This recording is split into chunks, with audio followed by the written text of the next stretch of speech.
ये जो मर्जी षड्यंत्र कर ले हमारे खिलाफ, कुछ नहीं होने वाला। और मैं भी डटा हुआ हूं इनके खिलाफ, मैं भी नहीं झुकने वाला। ये कहते हैं बीजेपी में आ जाओ, हम छोड़ देंगे। मैंने कहा बिल्कुल नहीं आऊंगा बीजेपी में, कतई नहीं आऊंगा बीजेपी में। क्यों आ जाए बीजेपी में? नहीं आते बीजेपी में। बीजेपी में चले जाओ तो सारे खून माफ सब। हमने कौन सा गलत काम किया? स्कूल ही तो बनवा रहे हैं, अस्पताल ही तो बनवा रहे हैं, सड़कें ही तो बनवा रहे हैं, पानी का इंतजाम कर रहे हैं, सीवर ही तो ठीक करा रहे हैं। कौन सा गलत काम किया? पूरी दिल्ली में कहीं भी हम लोग स्कूलों का उद्घाटन करने जाते हैं तो ये दूसरी पार्टी वाले हमारी हाय करने पहुंच जाते हैं। हम लोग मोहल्ला क्लिनिक का उद्घाटन करने जाते हैं तो ये दूसरी पार्टी वाले हमारी हाय करने पहुंच जाते हैं।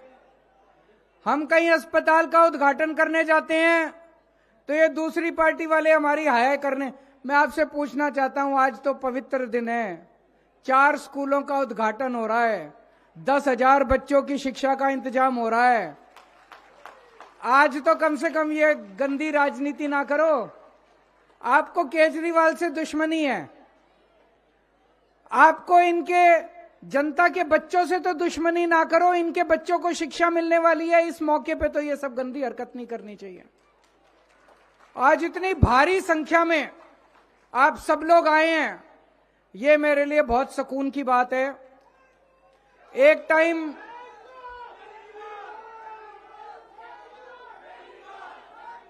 टाइम ऐसा था, थैंक यू। एक टाइम ऐसा था दिल्ली में जब सरकारी स्कूलों की इतनी बुरी हालत थी, गरीबों को अपने बच्चों को मजबूरी में सरकारी स्कूलों में भेजना पड़ता था। पैसे नहीं थे, प्राइवेट स्कूलों की फीस अनाप शनाप होती थी, प्राइवेट स्कूलों में भेज नहीं सकते थे। लेकिन जब गरीब आदमी अपने बच्चों को सरकारी स्कूल में भेजता था, उसको उम्मीद नहीं थी कि मेरे बच्चे पढ़ लिख के कुछ बनेंगे। सरकारी स्कूलों में पढ़ाई के नाम पे बिल्कुल जीरो था। आज 4 सरकारी स्कूलों के उद्घाटन के ऊपर, 4 सरकारी स्कूलों के उद्घाटन के उपलक्ष्य में इतनी भारी भीड़ जमा हुई है। इसका मतलब लोगों के अंदर उम्मीद जागी है कि अब हमारे बच्चों को अच्छी शिक्षा मिले। यह मेरे लिए सबसे सुकून की बात है। जो उम्मीद एक गरीब आदमी खो चुका था, रिक्शे वाला, मजदूर, किसान, दिहाड़ी वाला, प्लम्बर, इलेक्ट्रिशियन, एक गरीब आदमी जो उम्मीद खो चुका था कि मेरे बच्चों को अच्छी शिक्षा मिल सकती है, एक गरीब आदमी ये उम्मीद खो चुका था कि मेरे बच्चे भी बड़े होकर डॉक्टर, इंजीनियर बन सकते हैं, वो उम्मीद गरीबों के अंदर दोबारा जागी है कि मेरे बच्चों को भी अच्छा भविष्य मिल सकता है। ये मेरे लिए सबसे बड़ी बात है। आज पहले क्या था, पड़ोस में एक परिवार रहता है, उसमें प्राइवेट स्कूल का बच्चा जाता है, प्राइवेट स्कूल में हमारा बच्चा जाता है सरकारी स्कूल में। जब सरकारी स्कूल वाला बच्चा प्राइवेट स्कूल वाले बच्चे के साथ मिलता था तो सरकारी स्कूल वाले को थोड़ी सी हीन भावना लगती थी कि मैं इससे कमजोर हूं, मैं इससे छोटा हूं। आज जब एक प्राइवेट स्कूल वाला और सरकारी स्कूल वाला बच्चा मिलते हैं तो सरकारी स्कूल वाला बच्चा भी अपनी कॉलर ऊपर करके बात करता है, उससे उसमें कॉन्फिडेंस आ गया कि अब मैं भी अच्छे स्कूल के अंदर पढ़ता हूं। अभी जैसे बताया, हमारे जितने सरकारी स्कूल बन रहे हैं, इतनी शानदार बिल्डिंग बन रही है, किसी प्राइवेट स्कूल की इतनी शानदार बिल्डिंग नहीं है। शानदार टीचर है हमारे, किसी प्राइवेट स्कूल में इतने शानदार टीचर नहीं है। और सबसे बड़ी बात है, शानदार नतीजे आ रहे हैं, जो नतीजे आज प्राइवेट स्कूलों के भी नहीं आ रहे। दोस्तों,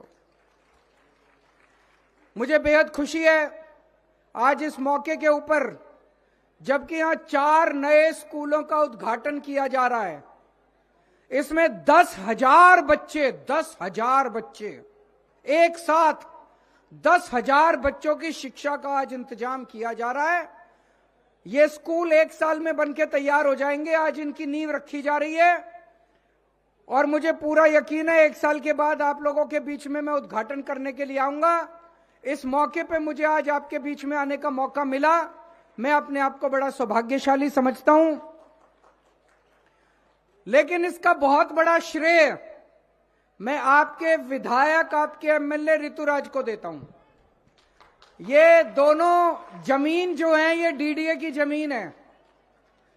डीडीए इतनी आसानी से जमीन देता नहीं है। इन्होंने पीछे पढ़ पढ़ के डीडीए से ये जमीन ली। उसके बाद एजुकेशन डिपार्टमेंट में पीछे पढ़ के इन्होंने सारी फाइलें साइन कराई। आज इस मौके पे मैं डीडीए का भी धन्यवाद करना चाहता हूं, शिक्षा विभाग को भी बधाई देना चाहता हूं, जिन्होंने आज ये संभव कर पाया कि ये चारों स्कूलों का उद्घाटन, शिलान्यास किया जा रहा है। अभी तक आपके इलाके में टोटल 10 स्कूल थे। उन 10 स्कूलों की पहले हालत बहुत खराब थी। एक वो सामने वाला स्कूल है, ये भी बता रहे हैं, पहले टाट के अंदर चलता था और टिन के अंदर चलता था। अब देखो शानदार बिल्डिंग बनी पड़ी है। 10 स्कूल थे पहले, 10 के 10 की बुरी हालत थी। सबसे पहले हमने वो 10 स्कूल शानदार बनाए, अच्छे बनाए। अब 10 नए स्कूल बन रहे हैं, जिसमें से 4 स्कूल ये यहां पे बनेंगे। 10 नए स्कूल बन रहे हैं। इन 4 स्कूलों में 10,000 नए बच्चे पढ़ेंगे और 20 स्कूल टोटल किराड़ी विधानसभा में हो जाएंगे। उसके बाद आपके बच्चों को शिक्षा की कोई समस्या नहीं होगी, शानदार शिक्षा मिलेगी। आपके बच्चों को दूर दूर चल के नहीं जाना पड़ेगा शिक्षा के लिए, सबका इंतजाम हो जाएगा। पूरी दिल्ली के अंदर अब हमने नक्शा बनाया। पूरी दिल्ली में सरकारी स्कूल जो थे वो तो अच्छे कर दिए, लेकिन कई इलाके ऐसे हैं दिल्ली में जहां पे स्कूलों की कमी है। कुछ जगह ऐसी हैं जहां ज्यादा स्कूल हो गए, कुछ जगह ऐसी है जहां स्कूलों की कमी है। उसकी पूरी लिस्ट बनाई है। पूरी दिल्ली में जहां जहां स्कूलों की कमी है, अब नए स्कूल हम वहां बनाते जा रहे हैं, ताकि गरीबों के बच्चों को अपने घर के पास ही शिक्षा का इंतजाम हो सके। और शानदार स्कूल बन रहे हैं, लेबोरेटरी बनेंगी, शानदार लेबोरेटरी। पूरे देश में किसी राज्य में चले जाओ, यूपी में, राजस्थान में, मध्य प्रदेश में, बिहार में, कहीं आपको स्कूलों के अंदर, सरकारी स्कूलों में laboratory, auditorium, library, staff room, activity room, पता नहीं क्या क्या इतनी सुविधाएं मिल रही हैं जो प्राइवेट स्कूलों में आज आपको कहीं नहीं मिलेंगी, जो सरकारी स्कूलों के अंदर आज आपको सुविधाएं मिल रही हैं। यह संभव हो पाया क्योंकि हम दिल्ली सरकार का बहुत बड़ा बजट शिक्षा और स्वास्थ्य पे खर्च करते हैं। अभी अभी केंद्र सरकार ने अपना बजट लेके आई है। केंद्र सरकार, पूरे देश का बजट अभी अभी आया, आपने अखबारों में पढ़ा होगा। पूरे देश पे केंद्र सरकार स्कूलों और अस्पताल के ऊपर 4% बजट खर्च कर रही है। पूरे देश का 4% बजट स्कूल और अस्पताल पे केंद्र सरकार। दिल्ली सरकार पिछले 8 साल से हर साल 40% बजट अपना स्कूल और अस्पताल पे खर्च करते हैं। 40%। पैसा खर्च नहीं करेंगे तो स्कूल ठीक कैसे होंगे? अपने आप तो होंगे नहीं, पैसा खर्च करना पड़ता है। हम 40% दिल्ली का बजट स्कूल और अस्पताल पे खर्च करते हैं, केंद्र सरकार केवल 4% करती है। मैं दिल्ली के 2 करोड़ लोगों को अपना परिवार मानता हूं। आप सब लोगों को मैं अपना परिवार मानता हूं। आपके बच्चों को मैं अपना बच्चा मानता हूं। और मैंने कसम खाई है, मेरे को भगवान ने किस्मत से सब कुछ दिया जिंदगी में। मेरे बच्चों को अच्छी शिक्षा मिली है। मैंने कसम खाई है, जो शिक्षा मेरे देश ने मेरे बच्चों को दी, जो शिक्षा मेरे देश ने मेरे को दी, वैसी ही अच्छी शिक्षा इस देश के हर बच्चे को मिलनी चाहिए। इसके लिए मैं काम करता रहूंगा। हम अपना परिवार पालते हैं। परिवार में चाहे कोई आदमी कितना भी गरीब क्यों ना हो, गरीब से गरीब आदमी क्यों ना हो, सबसे पहले वो क्या करता है? अपने बच्चों की अच्छी परवरिश करना चाहता है।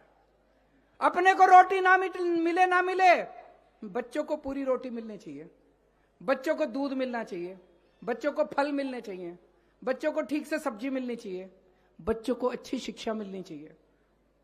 गरीब से गरीब आदमी भी सोचता है एक टाइम की रोटी कम खा लूंगा, मेरे बच्चे को अच्छी शिक्षा मिलनी चाहिए, है कि नहीं है? सबसे पहले आदमी अपने बच्चों को अच्छी शिक्षा देना चाहता है।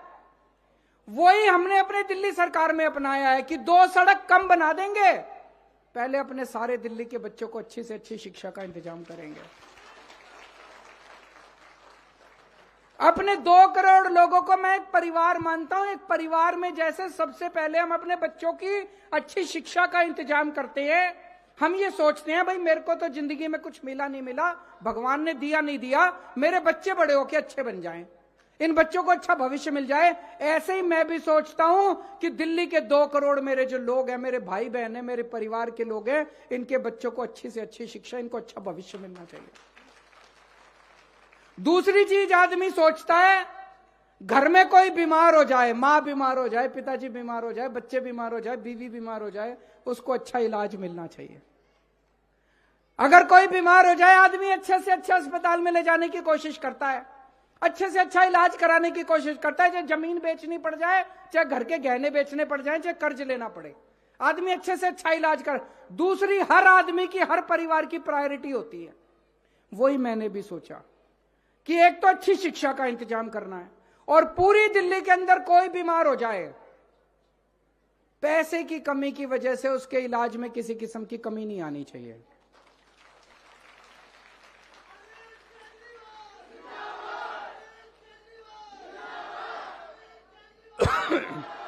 पूरी दिल्ली में जगह जगह मोहल्ला क्लिनिक बनवा दिए। पहले कोई मोहल्ला क्लिनिक नहीं थे। अभी जैसे ऋतुराज बता रहे थे, आपके किराड़ी विधानसभा में 20 मोहल्ला क्लिनिक हैं, 20 मोहल्ला क्लिनिक, शानदार मोहल्ला क्लिनिक है। सारी दवाइयां मुफ्त मिलती हैं, टेस्ट मुफ्त होते हैं, इलाज मुफ्त होता है, डॉक्टर मुफ्त है, सब कुछ मुफ्त है। दिल्ली के जितने अस्पताल हैं, सरकारी अस्पताल, 35 अस्पताल हैं हमारे, सारे अस्पतालों में सबका इलाज मुफ्त कर दिया, चाहे अमीर हो चाहे गरीब हो, और शानदार इलाज कर दिया। ऐसा भी नहीं कि भाई सरकारी अस्पताल है तो खराब इलाज है, सारे सरकारी अस्पतालों का कायाकल्प कर दिया, शानदार हो गए, सारा इलाज मुफ्त कर दिया। अब आपके यहां भी जो अस्पताल बनना है, उस अस्पताल की जिम्मेदारी मैं लेके जाऊंगा, उसको भी बनवाएंगे उस अस्पताल को।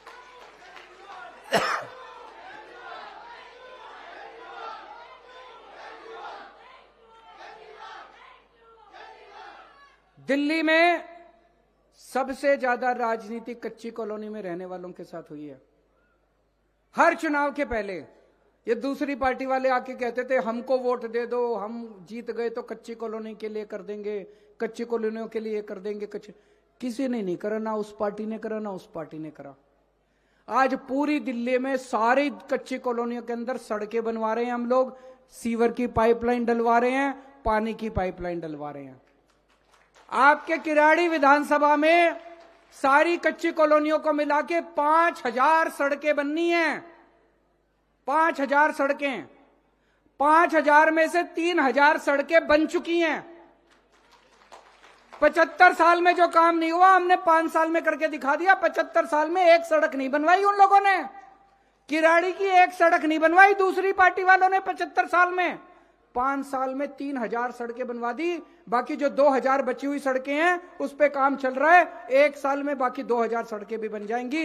अगले चुनाव के पहले एक भी सड़क किराड़ी में नहीं होगी जो कच्ची हो, पक्की बड़ सड़कें बन जाएंगी। और सारी सड़कों में सीवर की पाइपलाइन डल रही है, पानी की पाइपलाइन डल रही है। ये सीवेज पंपिंग स्टेशन जो सामने बन रहा है, दिल्ली का सबसे बड़ा पंपिंग स्टेशन है।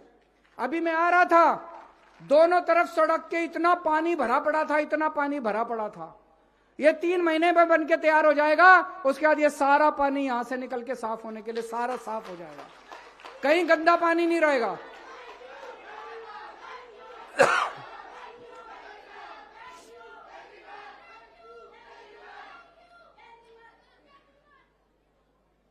आज ये लोग हमारे इतना पीछे पड़े हुए हैं, आप लोग रोज अखबारों में पढ़ते होंगे।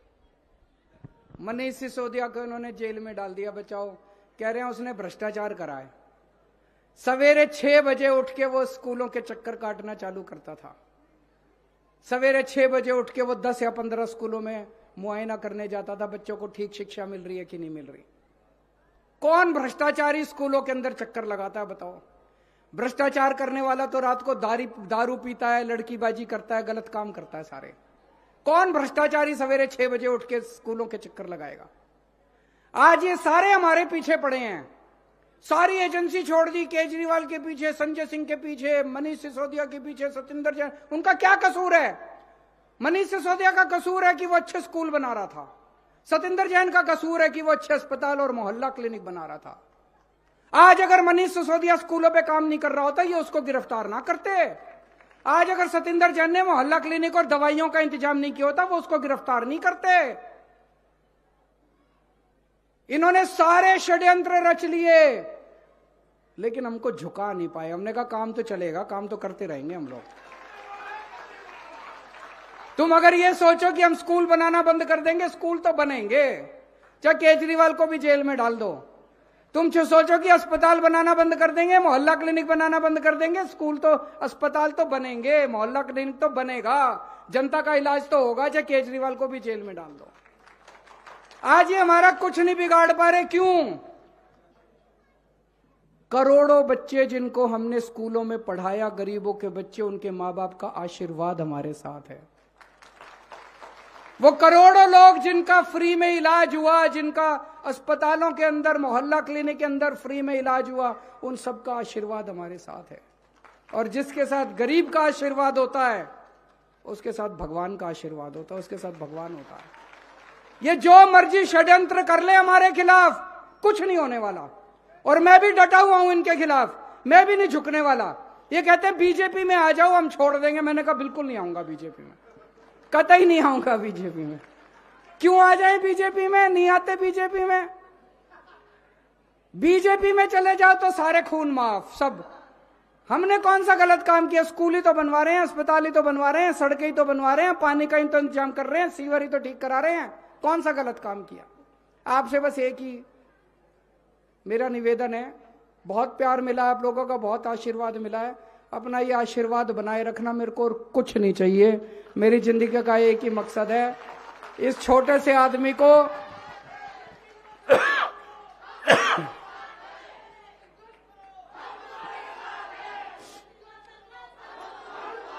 इस छोटे से आदमी को कल तक मैं दिल्ली की गलियों में घूमा करता था यूं ही।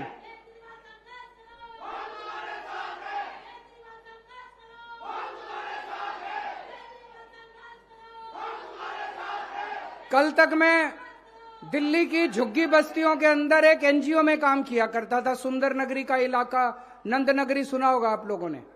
वहां पे झुग्गी बस्तियों के अंदर एक एनजीओ में काम किया करता था।